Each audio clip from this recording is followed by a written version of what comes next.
we're going on with our discussion of linear independence.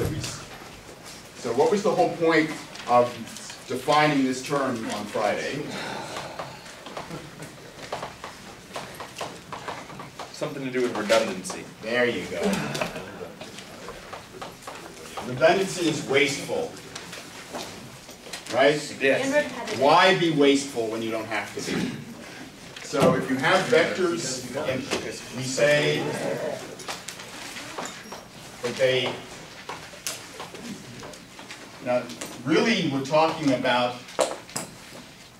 a collection of vectors forming a linearly independent set, but independent. But I'm just going to be sloppy and say either the vectors are linearly independent or the set V1 to Vk is a linearly independent set. Both languages will appear. So we're going to say vectors are linearly independent if there is no redundancy amongst them. So I'll interpret that in a minute in terms of span, but this is just saying, and this is a sentence that you need to memorize. The only way you can combine the vectors, take a linear combination that gives you 0, is for all the C's to be 0. Now, get the logic right here. I'm saying only when. I'm not saying if. Why am I not saying if? If I say if the C's are 0, well then of course the linear combination with 0 coefficients is always 0. The point here is that there is no non-trivial way to write 0 as a linear combination. So that's in words, i.e. no non-trivial linear combination of V1 to Vk gives the 0 vector. Now some of you may prefer to say it a different way, but this is the better way to work with it. And most proofs, as we're going to see, if you want to prove linear independence, you're going to write down an automatic obligatory sentence. So to prove linear independence, so this, you're lucky this is not on this test, but it will be on the third test and on the final.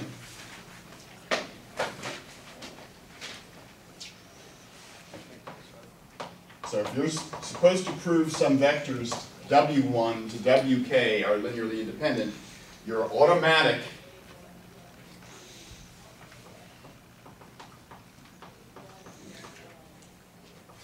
obligatory sentence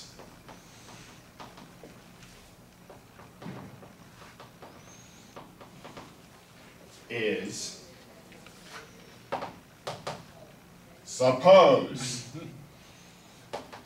that I have a linear combination of the W's equals 0, we must show that what? All the C's are 0. Write that sentence down, then turn on your brain. Then start thinking, we'll do examples later today, but then start thinking about how do I use what the problem gave me. But whatever the vectors that you're supposed to prove, notice I didn't write these as V's. Suppose you're supposed to prove some whatever vectors W's are independent. This is the sentence you write down, and then you figure out, now what do I do? Okay. And on Friday I did say, what does linearly dependent mean? The opposite. Namely, there is a non-trivial solution. There is some combination that gives you 0. Now this, we had an example the other day where you guys were asking about which one was redundant. So let me just make a quick point here.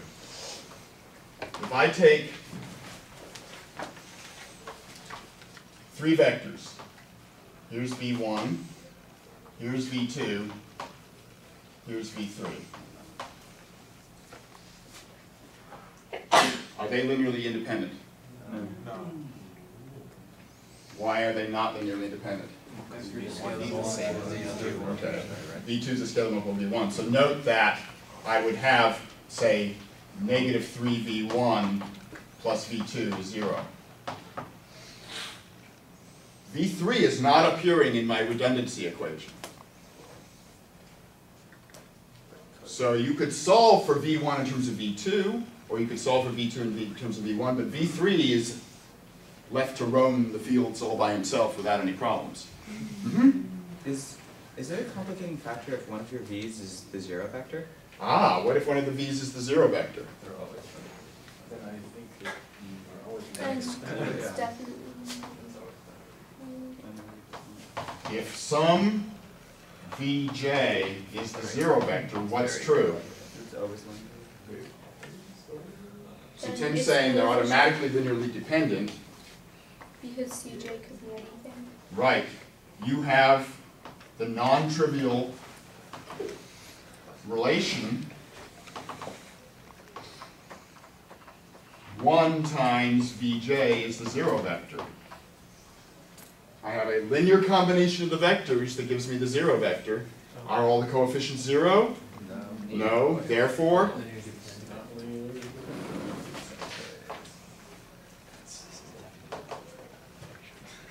so the zero vector cannot be on your list if you have linearly independent vectors.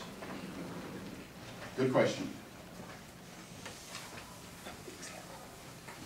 All right, so we tied this stuff into solving systems of homogeneous equations on Friday. But here's the geometric importance.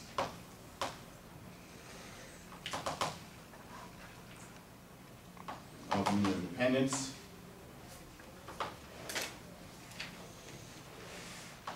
You have some subspace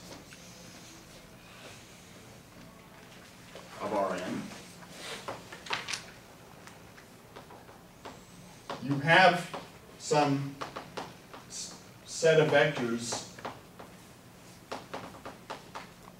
that span that subspace. What you would like to be the case is that this set of vectors is efficient. In other words, you would like linearly independent, so wanted linearly independent vectors spanning V. In fact, we'll have a word for that later today. So what would you do? Well, keeping Matthias's question in mind, you would pick one of the vectors and certainly hope it's not 0. And you would say, okay, let's start with V1. So this is my picture of V here. And then you would try to pick V2 so that It's not a scalar multiple of V1. And then you ask yourself, have I spanned all of V? If yes, done. If no, keep going. How do I want to pick V3? I don't want it to be a combination of V1 and V2. So this is where I start running out of dimensions in my blackboard. So this is a good procedural algorithm that you could implement on a computer, for example. But basically, we have the following little proposition here. It tells you how to continue this algorithm. Suppose V1 to Vk are linearly independent.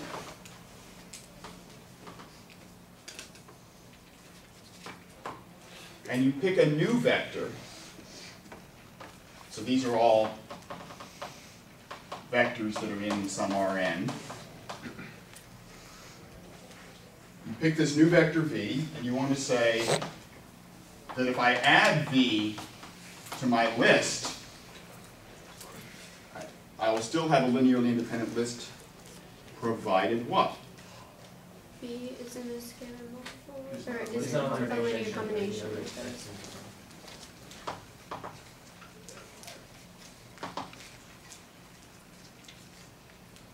So the new collection, when I've thrown in an extra vector, will still be linearly independent if and only if the new vector is not a linear combination of the preceding ones.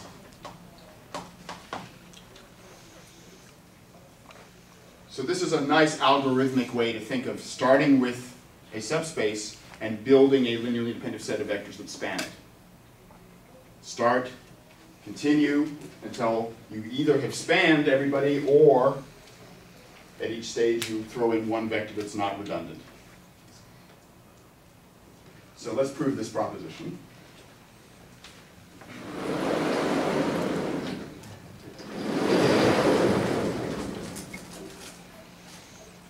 You get to practice your logic here.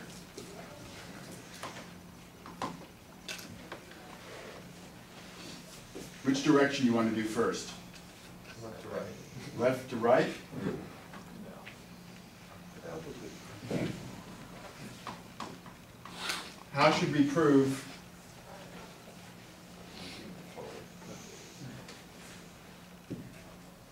It's sort of awkward proving something doesn't happen. How do you naturally think about trying to argue that V does not do something? Trying to prove that it does, seeing that it doesn't. Say what? Trying to find a case that it does, and if you can't find one. Well, so make that more. So do the contrapositive. There are no cases. Yeah, you really want to think about contrapositive. You really would rather change it so you're either thinking contradictorily or contrapositively. How about doing the contrapositive?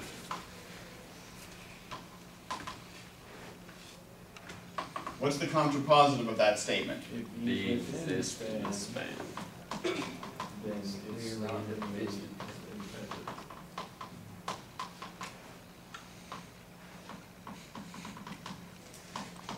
So if V is in the span, then the collection V1, Vk, comma V Is not linearly. is linearly dependent.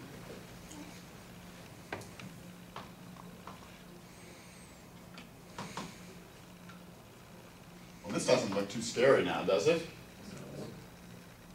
What does it mean to say V's in the span? There is a linear combination C1 VKs that will give you So V is in the span means you can write it as some linear combination of V1 to Vk for some scalars C1 to Ck. Now what do I do to finish it? Subtract B. Yeah. Put everything on one side of the equation.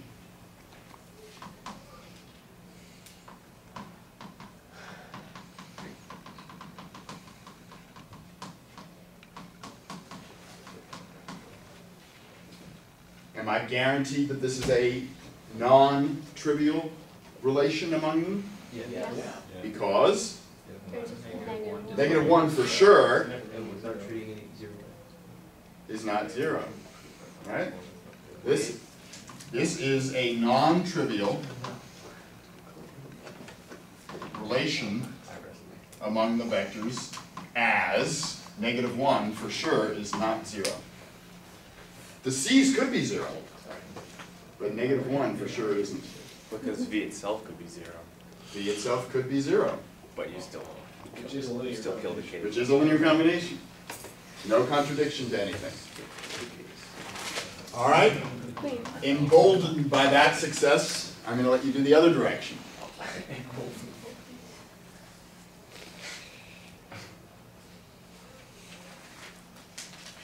wait. Okay. Could B be 0 over there? Because we said that V1, Vk was linearly independent. You could still take, V could still be the 0 vector. That Oh, would- if all the other. all the other, right? V1 to Vk are linear dependent, and I write 0 as a linear combination of them. Yeah. Namely the 0 combination. All right, what about the converse? Again, I'm going to suggest that you don't like dealing with, suppose V is not in the span, although we could. So if it's linearly dependent. Actually, I'm not sure. We can do this one directly. Isn't that bad? So let's try to prove that if V is not in the span, then the vectors v1 through vk, comma v are linearly independent. And remember, there is this ansatz at the beginning, this assumption that the v1 to vk are linearly independent. I'm not writing it down every time, but that's still sitting there. Matthias, I threw you the German word. You're supposed to like it. So, how do we prove that a set of vectors are linearly independent? It's nothing. That automatic obligatory sentence. Dictate. Okay, suppose C1 times your vector V1 plus all the way to CK times your VK equals 0. Up. Oh, plus ZV. So another scalar times our vector v Whatever you want to call it, yeah. is 0. Equals 0. You gotta show that all those C's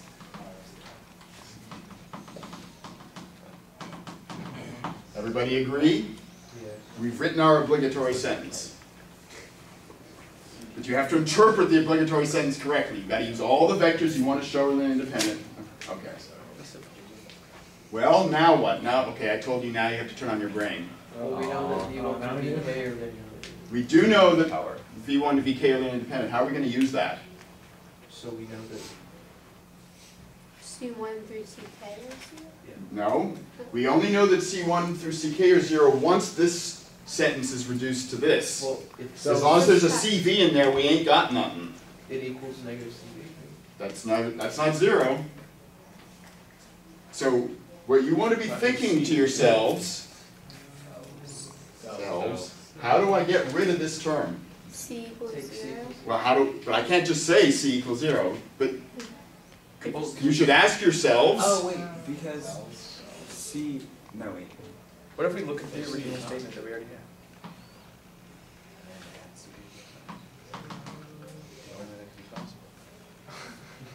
That's just spell cells.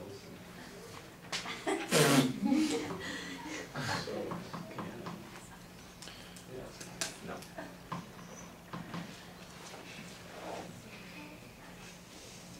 Oh, because CV can't be, because V isn't a linear combination with the others. So if you bring V to the other side, you can't have it be anything except for C. So say c isn't 0. Then do exactly what Matthias just said. Move CV to the other side.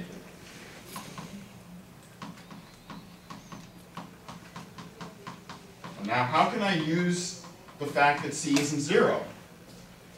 That means that there's a linear combination of the VKs. Why? What can I do? You can divide by C. Divide by c, So a bunch of because c isn't 0.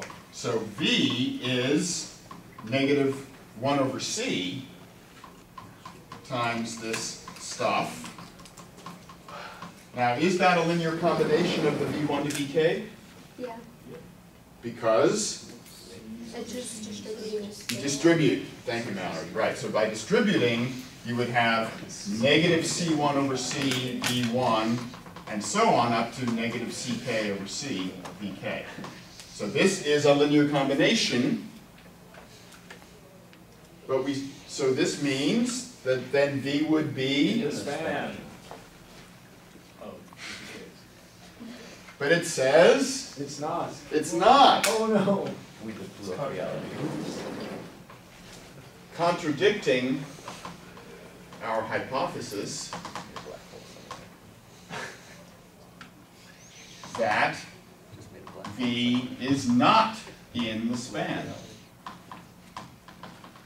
Ergo, what do we conclude?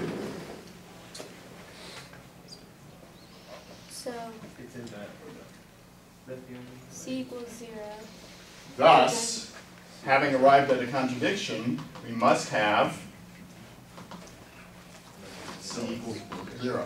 And then you can rewrite that as C1, C1, Well, now C is 0. So what's this? 0. So what have we got? Linear. The same thing we have. Now you do have the definition for linear dependence of V1 to Vk.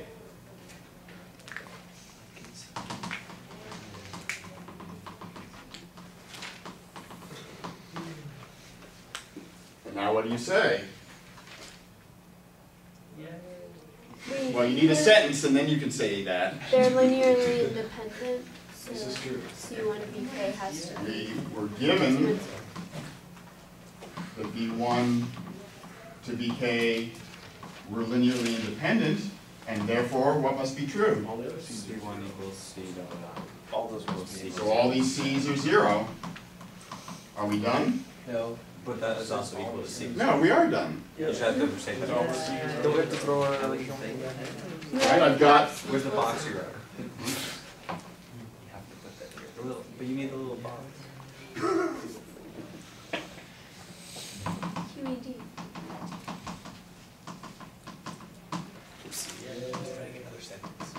happy, Matthias? Okay, right? We must show, we did, we're done.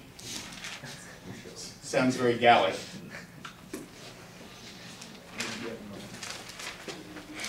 All right, so to give you practice with seeing where linear dependence comes in, let me give you an exercise to do. Ultimately,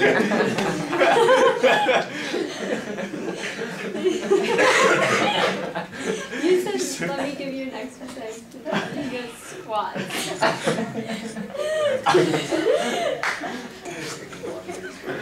Taylor cracks himself up.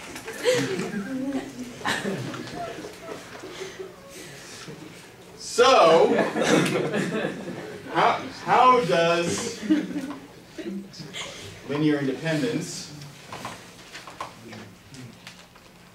relate to, poorly I know, to linear maps? So you will have homework of this ilk to do in the next assignment. But here's a sample proposition.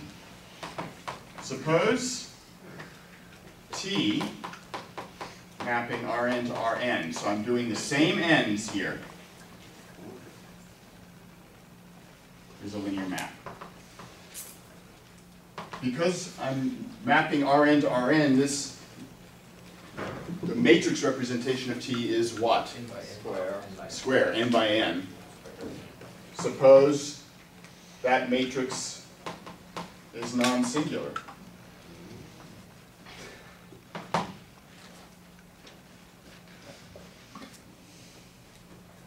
So what do you think? Here's Rn, here's T. Suppose I took linearly independent vectors here. Do you think T could collapse them and make them linearly dependent?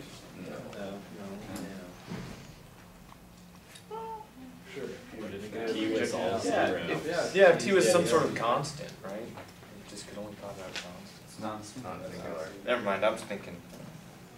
You guys the echelon. Wouldn't be the echelon. So you guys are conjecturing then that if you start with linearly independent input,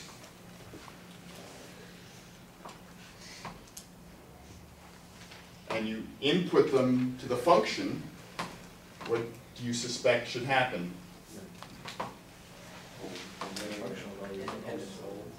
So the outputs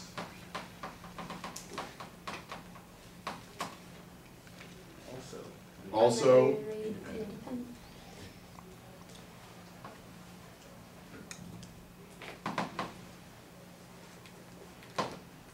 Doesn't.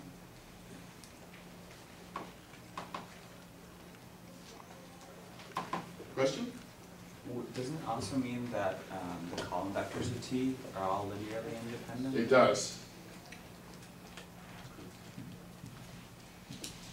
I'm not sure that that helps me. I guess that's telling me that if you put the standard basis vectors here, that you would know it was true for them, but need it be true for any set of vectors? That's a good comment, though. So Matthias's remark here.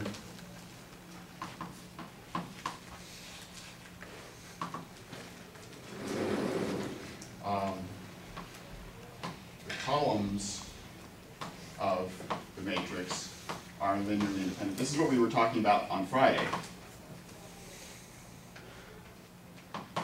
So the result, the claim holds if I feed in the standard E1 to En, because remember that you make the columns of the standard matrix by figuring out what the linear map does to your standard basis.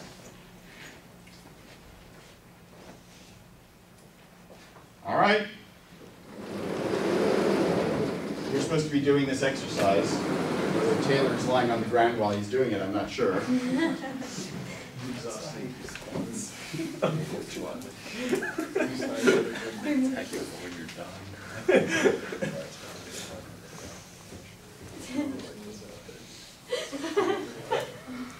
So we know that T is not, the matrix for T is not singular. So there's only the trivial. you're not playing by the rules. So we know that. You're not playing by the rules. So You're not playing by the rules. Right. Suppose. It's the only thing he didn't erase on the board. Suppose.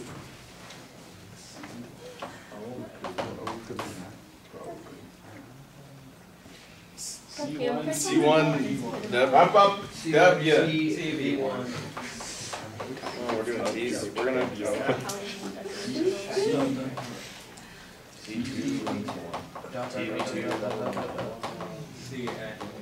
K. I only have k vectors. I was doing it for arbitrary any k vectors. Could be n, but t of vk is the 0 vector. You're not done. We must show C1 equals dots equals CK equals. All right. Now the floor is open for suggestions. I suggest we turn on my brain. Okay. So We should use that T is non-singular. We should. we should also use that we want to be K. We should. Great. Since we know it's a linear map, can't we put the seasons on? Matthias, were you going to suggest that? Yeah, I was trying to play with the password. So Right because on t the is tip of my linear, When you say that, we can say yes. this sentence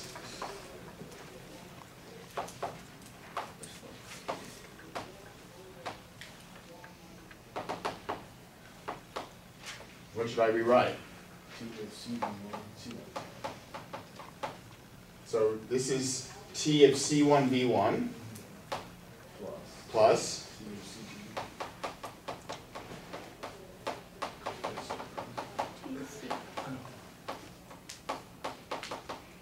And we know that the now are we done? linear Well, it's a linear multiples of linear linear map, vectors so- should also mean. It's a linear map, so you can say T of C1v1 plus C2v2. Right, I can pull all the c's into one set of parentheses also by linearity.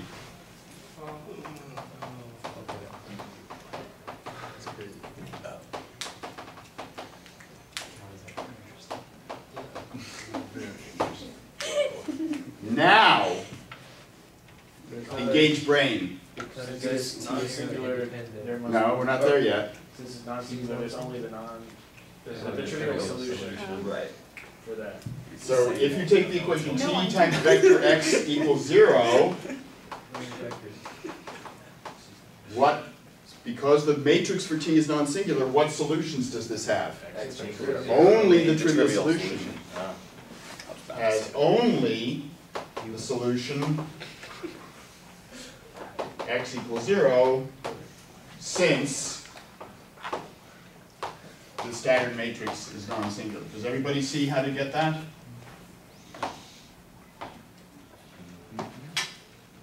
So this is again related to number 17 in the homework that Cal asked about at the beginning, right? When you have a non-singular matrix, it's the only solution of ax equals 0 is the trivial solution, and conversely.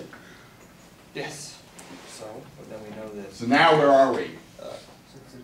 We know that C1v1 plus because what we got on the inside, there's only one solution that gives you 0.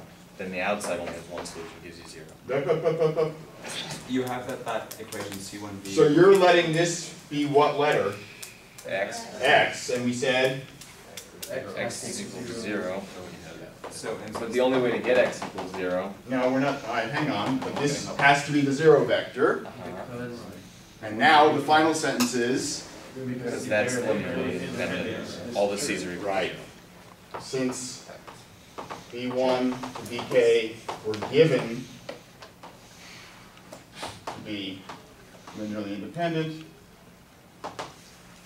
the only way this linear combination can be 0 is all the C's must be 0.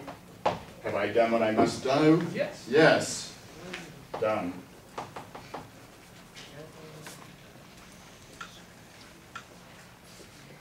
I know you don't trust me. I'm used to it. But by my forcing you to do the obligatory sentence without thinking, I'm actually helping you not fall in any traps where you have logical issues with your proofs. If you will follow my advice and do this, your homework and your exams will be far less painful. And they might even be correct. I was waiting for that. That was for Dan. All right, so generalizations of this to linear maps from Rn to Rm will be found on homework. You have a conjecture for what that homework problem might say? What do you think, if you're not doing square matrix, what should replace this in order to make this work? The echelon form doesn't have. There's no pivot variables. No free variable. Oh, there's no. Sorry, free variables. R is equal to N. Or R is equal to N. Well, one of these things. Yeah. What does it mean to say you have only the trivial solution to a linear system? R equals R equals and nerds. Nerds, Right. yeah. Right. And that is in fact the correct hypothesis, and you should be able to write the proof analogously. Any questions on this? I will have one in your office when I get to that one. You will not. I'm going to tell you just do what we said in class. Okay.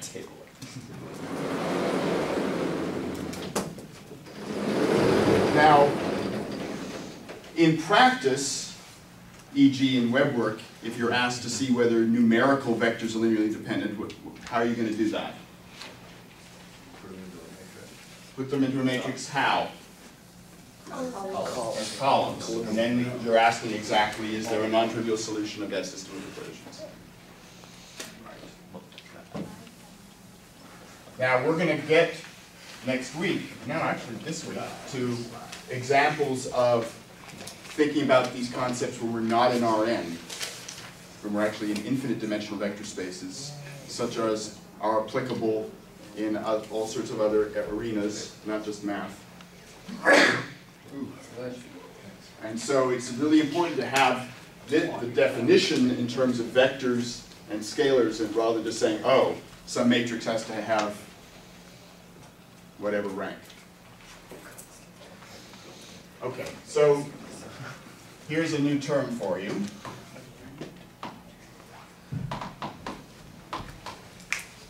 Suppose V is a subspace of Rn, and two criteria hold. Vectors v1 to vk are in V and they span it.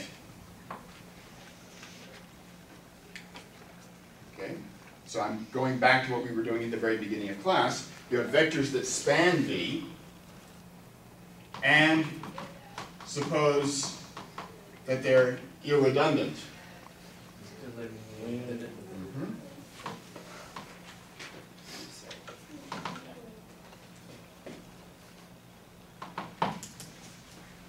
then we call the collection of vectors, not here I'll put curly brackets, but it doesn't matter. We call v1 to vk a basis of or for v.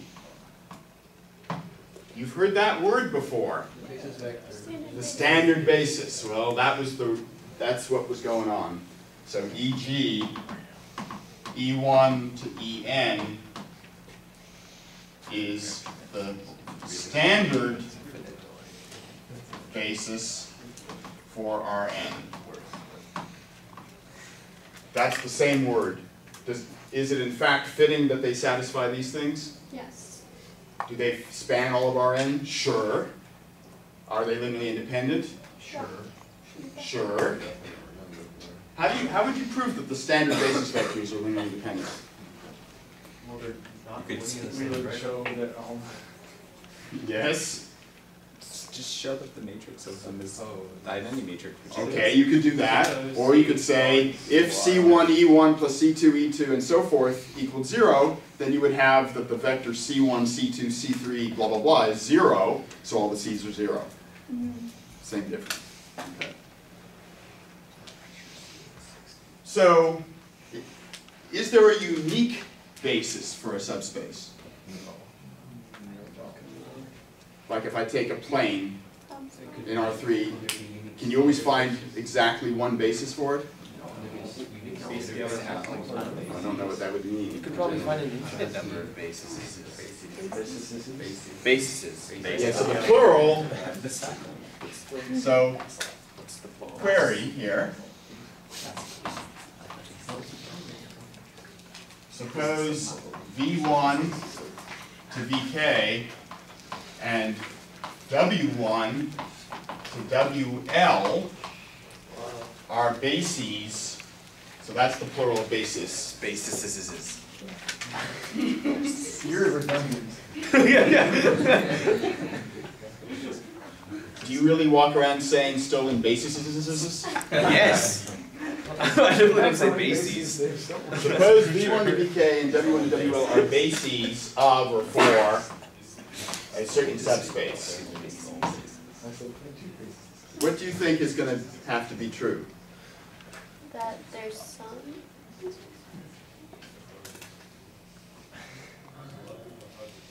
One can be a linear combination. True, but If you were to have them together, they wouldn't. let me focus you on what you're not noticing.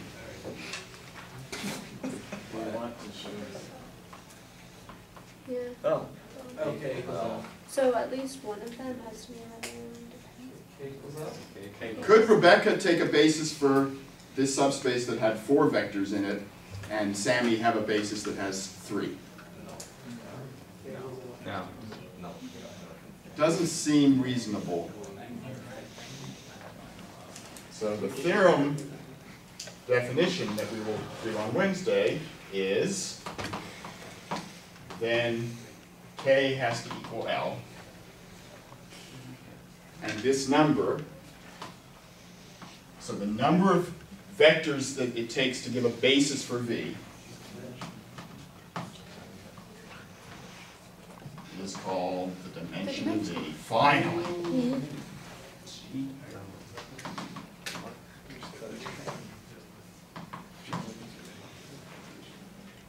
So it cannot be that one of you needs 3 vectors to write every vector in this space irredundantly, and somebody else needs 5 vectors. That just can't happen. And the point is going to be, and you'll have some web work to do with this as well, that when you have a basis,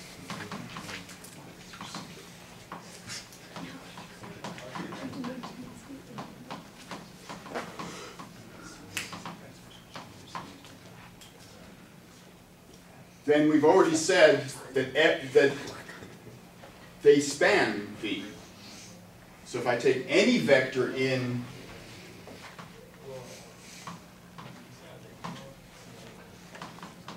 the subspace, it can be written as a linear combination of V1 to Vk. But what do you think this irredundancy is getting for you about that? It's unique. One C for each. The C's are unique. Yeah. Any vector x can be written uniquely, as Mallory said, as a linear combination.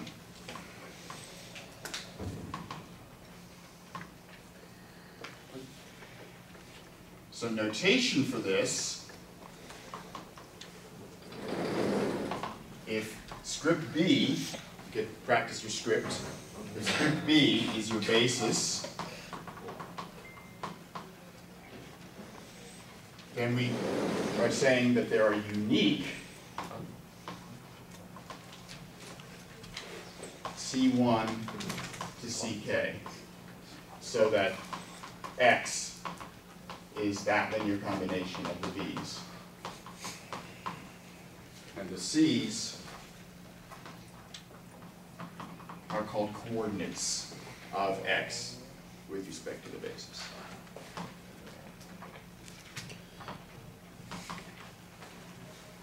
So it's sort of like standard coordinates when you use the standard basis, right? It's just generalizing it. So C1 and CK are called the coordinates of X with respect to B, notated. You won't be surprised. Brackets with a sub B. That's the coordinate vector. So X would be written this way when you're using the coordinates coming from this basis. So just a quick example. In R2,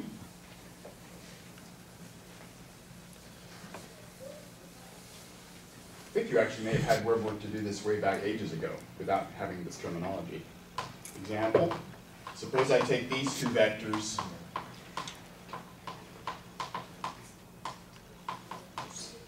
do we agree that they form a basis for R2?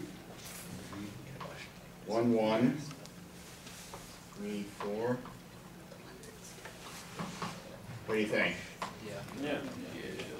We actually proved in chapter 1 that any two non-parallel vectors span, and in fact that there was a unique linear combination.